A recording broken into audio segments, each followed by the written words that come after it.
Wisdom is an understanding which is not rigid, which is not a knowledge. Wisdom is having understanding with regards to all the nature's law that governs all of life within the existential world of us, the Pancha Niyamas. So this wisdom, if it's not developed, then whatever meditative state that you experience has no meaning. You can experience the most powerful jhanic state, or psychic ability, or fantastic mind state. You can see beautiful light, or even light up the night to be as bright as daylight. All these are manifestations of mind state. You can develop high level of concentration, samatha, energy field, leading to psychic ability and all those things. But if it's not wisdom, it cannot help you. It cannot free your mind. So here, only wisdom free, nothing else is very important. Then we have to understand this wisdom is just an understanding. It's not a knowledge where you hold on to. It is applicable to all situations in life. Whatever arises, that wisdom will develop the understanding to be at peace. Then the mind will not stir, will not react.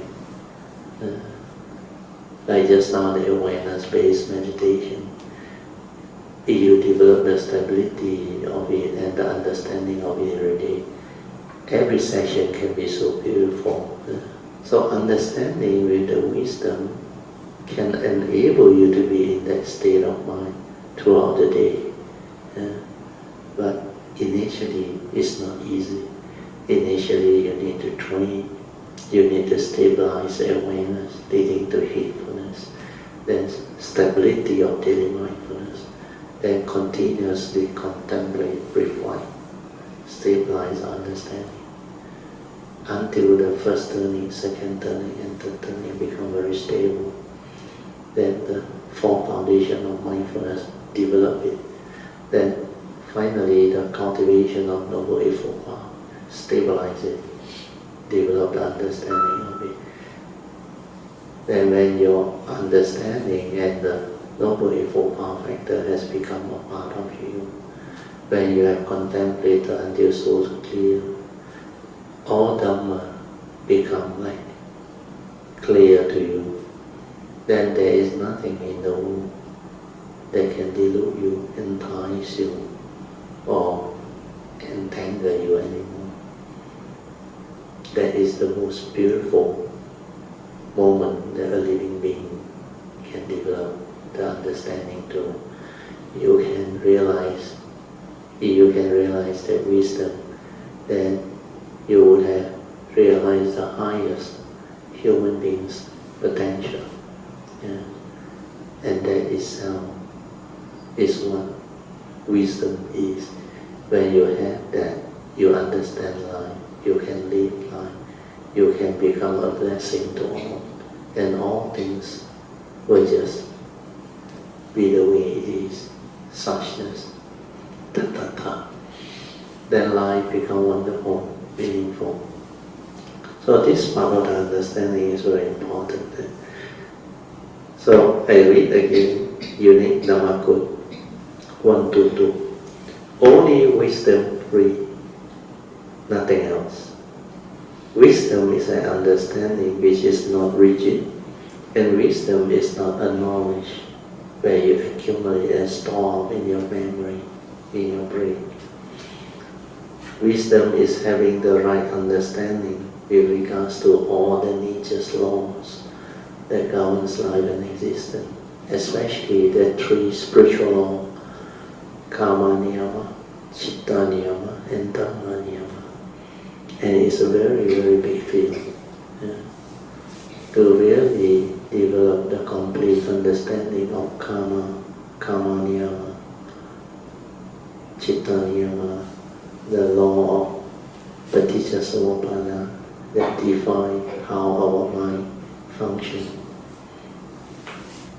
so that we can understand clearly who we are, what we are, and how we function as a human being, and what this five aggregate of form and mind is all about, and how it deludes the living being and cause their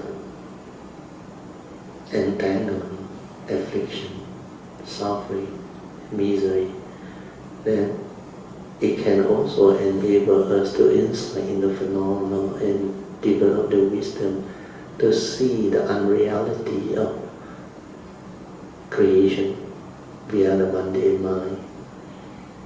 The mundane mind that created the mundane phenomenal world of consciousness through our senses. We project and created the consciousness, the six types of respective sense of consciousness. Then, like the Buddha said, consciousness is like an illusionist, a magician. It creates illusion for the living being to actually get themselves entangled, because it's so like real. It can be so enticing, luring, and despite the way it is, it's a chaotic phenomenal world of consciousness, but living being yet trapped in it. Like the wonderful lotus flower sutta the Buddha mentioned, they still think it's a lot of fun, a lot of joy. The senses, they are drawn to it. Yeah. So all of their craving enable them to be entangled within the phenomenal world of consciousness. And this is how the Dharma can enable us to understand all this and liberate our mundane mind that is deluded and trapped. And so without returning to our pure awareness nature, which is sati, we can't develop the wisdom. So I will use the whiteboard to explain that. So this is the fourth circle formation.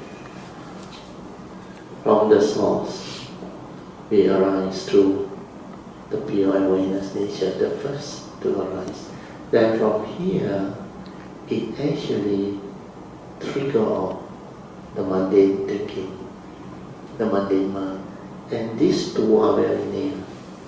When you are born as a living being, may be a human being like our present existence, we have a mind trapped inside our physical body. That's why this form and mind, with the consciousness trapped inside, it has two aspects. First aspect is as a living being, or for our case is a human being. Then the second aspect is the thought, the five aggregate, which is the thought itself without the physical body. Where the physical form enters the mind through the perception aggregate. So this is how the external sense data, the external form, they enters our mind through the perception aggregate. And from here, through the senses, upon contact, consciousness arises. We projected into the phenomenal world of consciousness. So these six types of consciousness created the world, existent life. That's why this creation process, you must see the law of paticca samuppada, the law of mind, citta niyama. And because our mind has mental intention, so this cittena, which is mental intention, is the moral causation that trigger of the karmic process. We call it the karmic consciousness. And this karmic process is what the law of karma is all about. That's why the law of karma, law of mind, and finally the law of truth, all aspects of truth, Dharma.